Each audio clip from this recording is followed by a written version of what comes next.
Welcome. In a previous video I took a look at this Jellycomb web camera with the ring light on it, and in this video I want to take a look at using this as a Borescope or inspection camera. So this was provided to me by Jellycomb, but they're not compensating me for this video and they're not reviewing it before I post it.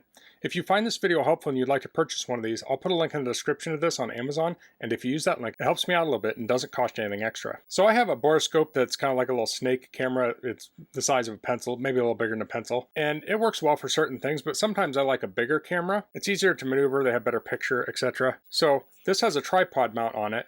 So what I could do if I want to stick this down something, and in my example here I'll be using a furnace vent, you can put like a selfie stick on it, but I did run into a problem with this selfie stick. The threads on it are very small. So I already have this adapter I made for something else, and this is a 1/4 20 thread union, and I have a 1/4 20 thread bolt, and I cut it off and I super glued it in here.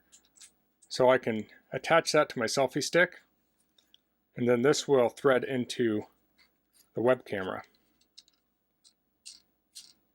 And then I have a wing nut on there to tighten it down.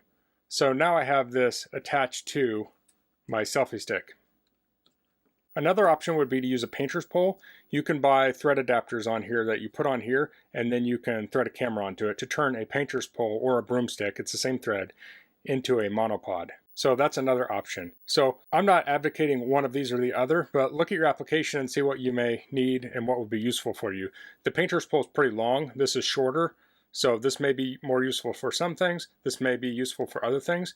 You could take a painter's pole, and this extends, and put your camera on here, and you could lengthen it, and then you could say look at your gutters with this. So you could point the camera down inside your gutters and see if they're clogged if you don't want to get up on a ladder, or do other inspections up high. For some applications you can just hold the camera by hand. You don't necessarily need a pole. So to view this, I have this hooked into my Mac, and I'm using the QuickTime application, and if you go to the file menu, there's an option on here that says new movie recording, and on Windows you could use the camera app to do the same thing. So I've also attached a USB extension cord on here.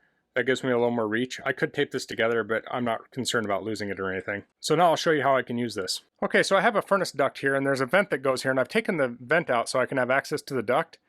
And I have my camera here, and I can stick it up here. Now, this is a very sharp edge, so I want to be very careful I don't cut myself on that. And that's just general, safety, whatever you're working on, be safe if there's electricity around or water or whatever, you want to be safe. So I'm going to put the camera up here, and I'm recording this too so I can show you what the video looks like. So I have the camera pointed like this. I'm going to want to point it up like so when I stick it in there. So when I put the camera ahead, I can see what's in front of me. I may want to tilt it down a little bit too.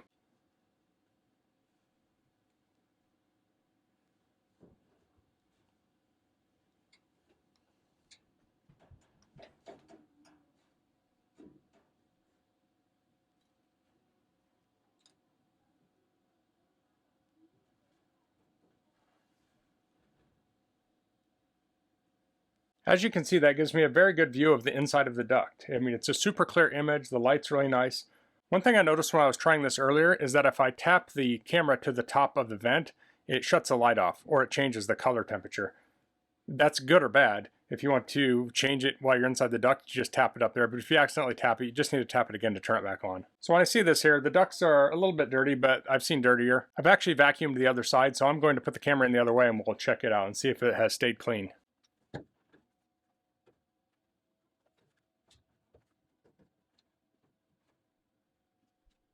So you can see here, this is an area that I vacuumed a few months ago. It looks a lot cleaner.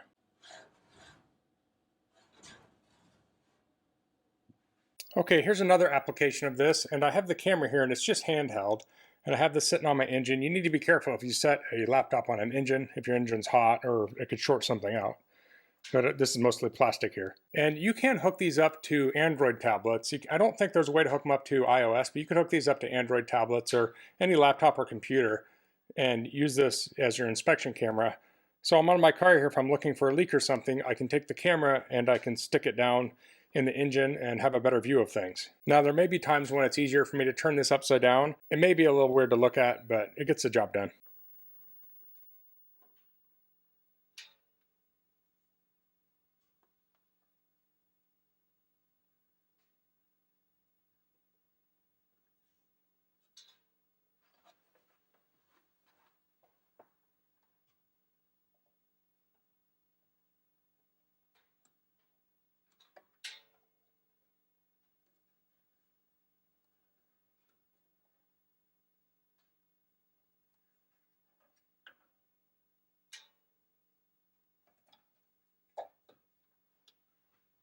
So I just wanted to do a quick demonstration of how you can use a webcam with a ring light like this as an inspection camera, borescope type camera. And I don't know that I would buy this just for this purpose, but if you're using this as a webcam, this is another secondary use you could use for it. And depending on what kind of job you're using it for, it could potentially just pay for itself. I mean, if you're trying to diagnose some problem and having this camera helps you do that, it can be a huge help. And especially like my eyes are not getting any better as I get older, having a camera like this can make things a lot easier to see. Another option would be to use something like a mirror and a flashlight, and I think this is a much easier option than using that. So that's all I'm going to cover in this video. If you have any questions, please leave them in the comments. If you like this video, please click like. If you haven't subscribed to my channel, I'd appreciate if you could do that. And thanks for watching. Until next time, goodbye.